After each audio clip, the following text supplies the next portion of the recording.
Seja bem-vindo a mais um estudo 1189. Hoje, com o capítulo 4 do livro de Gálatas, nós vamos tratar sobre o tópico, a continuidade do tópico, os filhos de Deus, dentro dos capítulos que dão continuidade ao final do último capítulo, e a preocupação de Paulo com os Gálatas, da igreja da Galácia. Nós aprendemos esse termo, né? Galácia era a cidade onde a igreja de Gálatas foi formada. E também o último tópico, Sara e Agar. Vamos saber um pouco sobre a vida destes dois personagens da palavra do Senhor em apenas 31 versículos. Vamos orar. Pai, estamos diante do Senhor em mais essa oportunidade, diante da Tua palavra, e mesmo antes ou depois de um dia cheio, agitado, com compromissos e responsabilidades, nós queremos buscar ao Senhor em primeiro lugar. Nós queremos ser cheios da Tua vontade, para que nada possa nos conduzir para longe da Tua presença. Se revela a nós em mais essa oportunidade, em nome de Jesus. Amém. Todas as vezes que você enche seu coração e a sua mente da palavra do Senhor, o inferno perde a força em relação à sua mente e ao seu coração. Guardei a Tua palavra no meu coração para não pecar contra o Senhor. É a maior estratégia de um servo, de uma serva de Deus. Vamos lá. Capítulo 4 de Gálatas. Já lemos Mateus, Marcos, Lucas, João, Atos dos Apóstolos, Romanos, 1 Coríntios, 2 Coríntios e agora em Gálatas. Digo, porém, que enquanto o herdeiro é menor de idade, em nada difere de um escravo, embora seja dono de tudo. No entanto, ele está sujeito a guardiães e administradores até o tempo determinado por seu pai.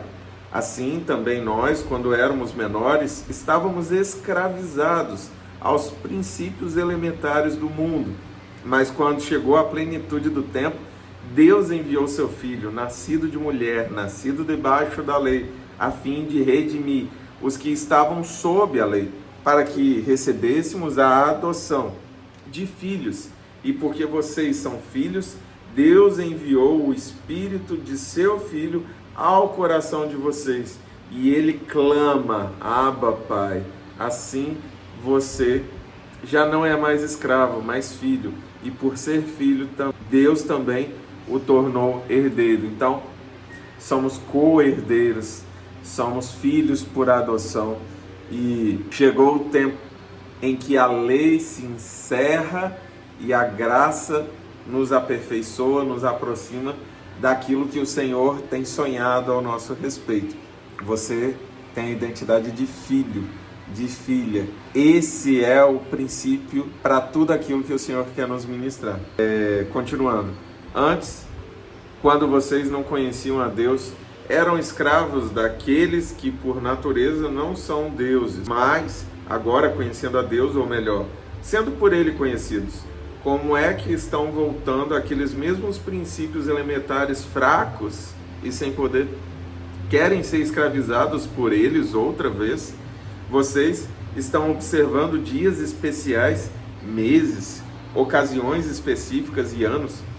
Temo que os meus esforços por vocês tenham sido inúteis. Eu lhes suplico, irmãos, que se tornem como eu, pois eu me tornei como vocês. Em nada vocês me ofenderam. Como sabem, foi por causa de uma doença que lhes preguei o Evangelho pela primeira vez.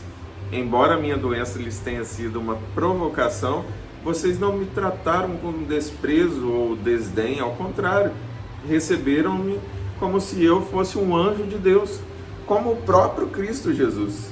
O que aconteceu com aquela alegria de vocês? Tenho certeza que, se fosse possível, vocês teriam arrancado os próprios olhos para dá-los a mim. Tornei-me inimigo de vocês por lhes dizer a verdade. Os que fazem tanto esforço para agradá-los não agem bem, mas querem isolá-los a fim de que vocês também mostrem zelo por eles.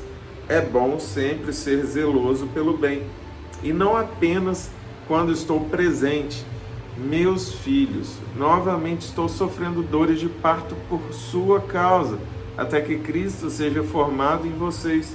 Eu gostaria de estar com vocês agora e mudar o meu tom de voz, pois estou perplexo quanto a vocês. E aqui Paulo registra, assim como em relação à igreja de Corinto, ele registra essa exortação em relação à igreja da Galácia, os irmãos da igreja da Galácia, no livro de Gálatas, né?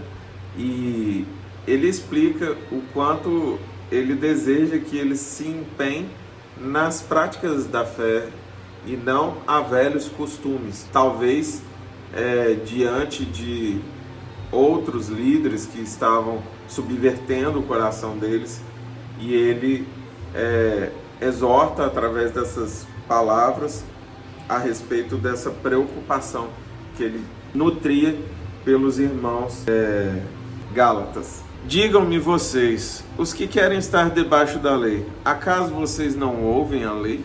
Pois está escrito que Abraão teve 2 filhos, um da escrava e outro da livre. O filho da escrava nasceu de modo natural, mas o filho da livre nasceu mediante promessa.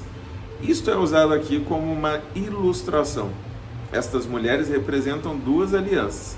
Uma aliança procede do Monte Sinai e gera filhos para a escravidão. Esta é Agar. Agar representa o Monte Sinai, na Arábia, e corresponde à atual cidade de Jerusalém, que está escravizada com seus filhos.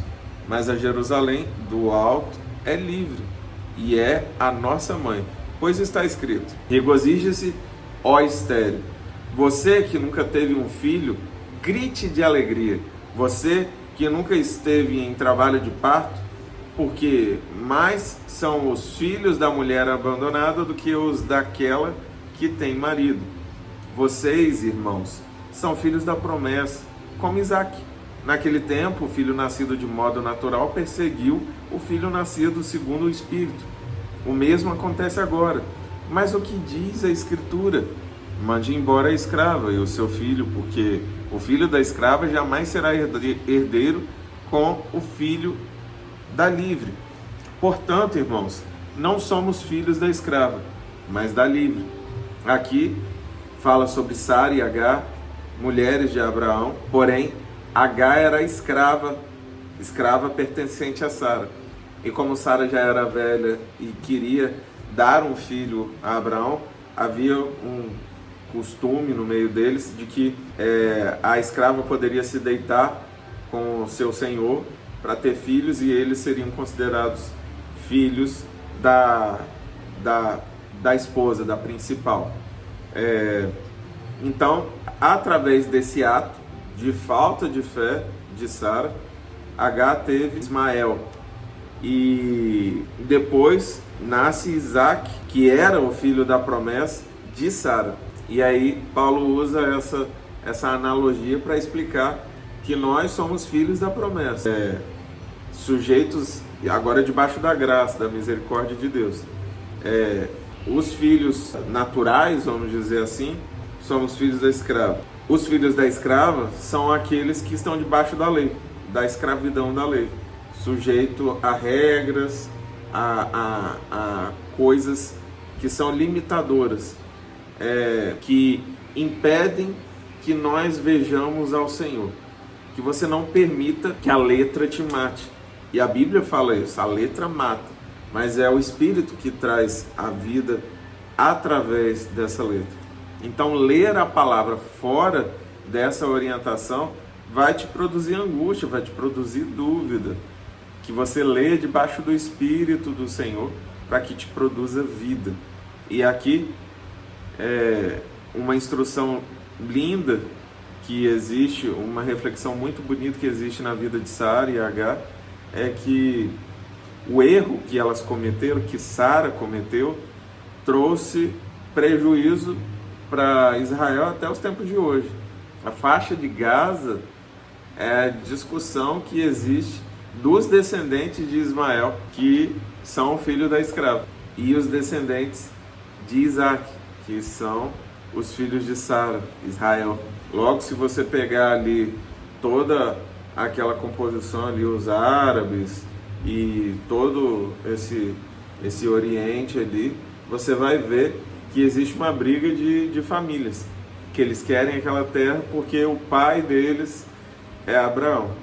E as maiores religiões do mundo hoje têm como Abraão sendo sua referência de paternidade, de formador.